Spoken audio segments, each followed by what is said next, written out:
sinabi na hindi na lang po kukunin? Kung tanda niyo lang naman. Kahapon lang po na nalaman ko na dinala nila kukunin yung parol. Ilang pieces po ba yun tayo? Pa? Ilang pieces po yung parol na? Baliw 700 po. 700 pieces. Tapos magkano po yung halaga nito? Yung 51,000. 51,000 po. So, parang ang pinagawa po ang usapan po kahapon po na kukunin worth 51,000 po na 70 na parol po. Opo. Pero bago po ba itong nangyari na to, inassure naman po kayo na kukunin daw po nila? Kukunin. Talaga naman po kukunin naman talaga yan. Nagkaroon lang ng problema dun sa kapwa kong magagawa. Okay po. Hindi sila nagkasundo. Yung buyer, okay naman yung buyer. Yung kasamaan ko lang, sila sa kanyang sekretary. Hindi sila nagtugma yung mga listahan. Ganun. So, kayo po mismo yung gumagawa ng parol natin? Okay. Gano'n po ba kahirap ang gumawa ng isang parol? Mahirap po, bago ka mag-umpisa, magpuputol ka ng kawayan, bibiyak ka, talian mo. Matagal po yung magawa. Bago ka makagawa ng isang parol, yung isang oras. Isang oras po ang... Opo, kung mag-uumpisa ka talaga. So talagang ma-effort, masasabi natin. Lalo na ngayon, 70 yung ano. Kailan po ba kayo, sir, may message nito? Nung buyer po natin. Matagal na po yan. Kontrata na kasi po yan. 10,000 pesos yun. Kontrata. Ang unit namin, November 30, hindi naman natapos. Nag-additional ng 15 days. Nung December 11 na, may gawa ako ng 700. Pina-stop ako. Kasi nagka-problema sila. Tapos di na nila kukunin na yung parol. Yun, dinasaan ko na sana yung pera na yun. Pang bayad ko sa ano, yung mga utang yung parol. Biglang hindi na kukunin. Wala na. Ano, sir, yung una nung naramdaman nung siyempre sinabi po sa inyo na hindi na nga daw po makukuha yung mga parol? Sobrang galit. Ayoko naman silang suntukin. Kasi sandali, babae siya. Galit na galit ako kapan. Kaya sabi ko, yung mga kutsilyo doon sa pwesto, bunting, huwag ilayon niya sa akin niya. Sabi, uminom na lang ako mag-isa. Kapon, kahit bawal. Mayroon ka nagpipicture dun eh, na pag nahuli ka, matatanggal ka ng pwesto sa loob ng palengke. Sige lang, sabi, nakatago naman. Uminom lang ako. Kaya alam ko talaga bawal. Isa pa ng loob, ako na lang uminom. Hindi na ako nagtawa. Kaya naman ako ng 2 boteng rin. Kasi sino kasama niyo po nung natanggap niyo po yung mensahe na hindi na nga po makukuha? Ako lang pumunta. Ikaw lang po? Sinadya ko talaga. Sabi hindi na kukunin.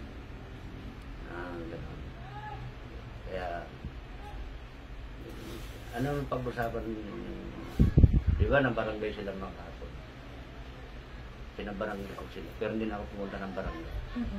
Kaya sabi ni Chairman Randy, mamayang gabi ka na magpakita, sabi sa akin. Kasi nakainom ka na, sabi. Hindi nila tinanggap sa barangay. Kasi asawa ko na lang pumunta. Yun nga, sa Manalo ko, inom lang ako na inom ka. Gabi lang, araw na rin ako nag-inom. Inom, iyak. Hanggang ngayon po, lalambot na ako, hindi pa ako makain.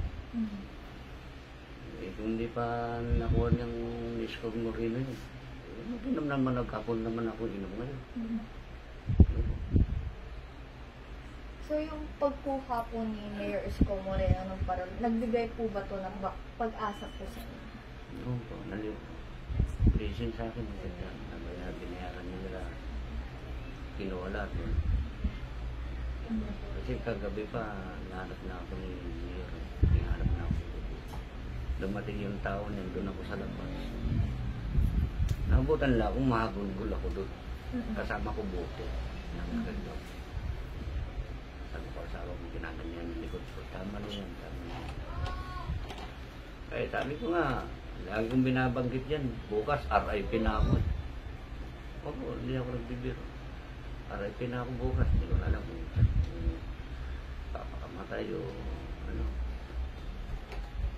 Kasi sinasabi ko. Sabi ko sa kanya, RIP na.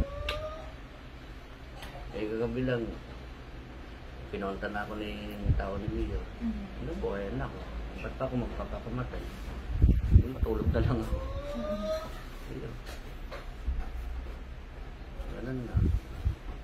Sir, kung may mensahe po kayo para sa ating minamahal na alkalde, ano po yung gusto niyo pong sabihin sa kanya? Mayor, sir, maraming salamat po. Yung pagkuha mo sa parol ko. Ako rin po yung gumawa ng parol na malaki na atlas yun.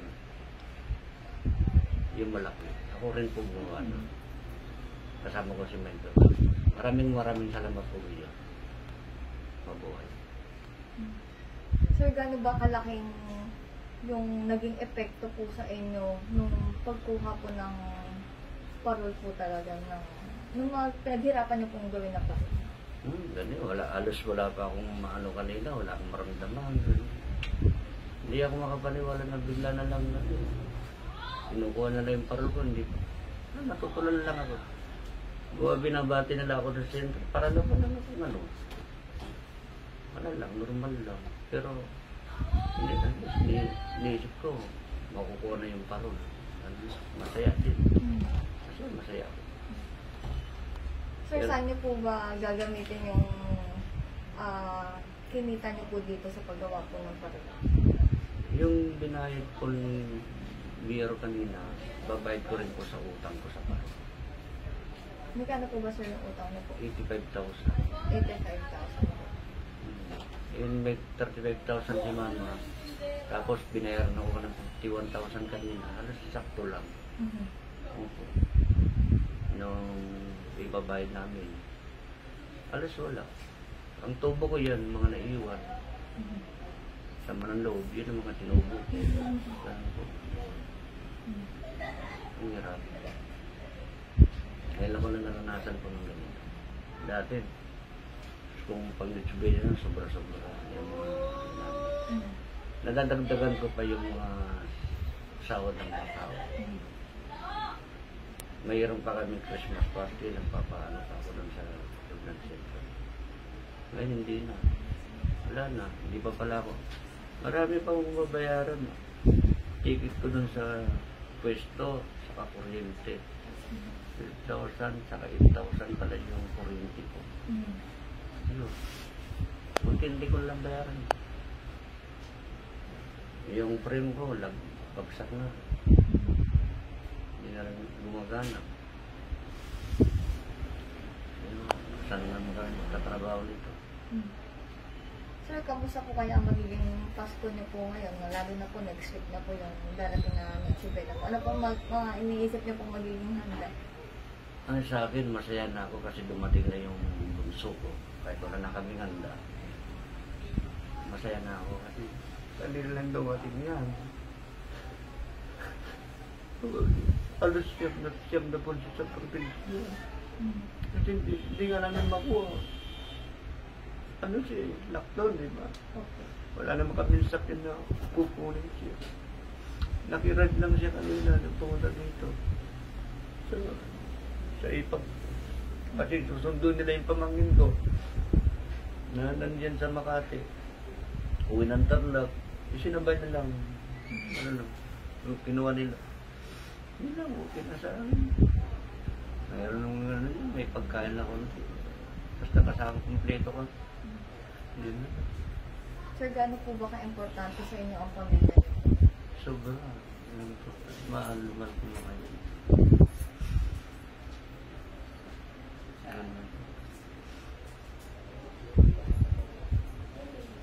So, bali ngayong Pasko po, more than sa kabila ng lahat, basta ang importante po, kompleto po kayo at magsasama-sama po kayo ngayong Noche Buena. Opo. Yun po. Kompleto kami ngayon. Masaya ako eh. Sabi ko, kaya hindi rin ako yung parol na yan. Masaya pa rin ako, basta kompleto lang kami. Bonus pa nga sir, kasi Bonus nga po. nakuha na din yung parol. So wala na po kayong iisipin. Nandiyan sila. Hindi na pala ako na ano kasi natulog lang ako kanina. Sa base ko pala nayakap yung bunso. Di ba kami nung sa taas. Tulog din. Pagod sa biyahe. Sir, natanong ko na lang din po pala. Gano'n na po kayo katagal gumagawa ng parol po? Ang tagal na rin po niya. Bali 1993 gumagawa na ako. Pero hindi ganun kalakas ang mukha. Hindi pa malakas, hindi pa kami kilala din sa sentro. Dati, kumita ka lang ng 10,000. Mag-start ka na November to December, 10,000, 20,000.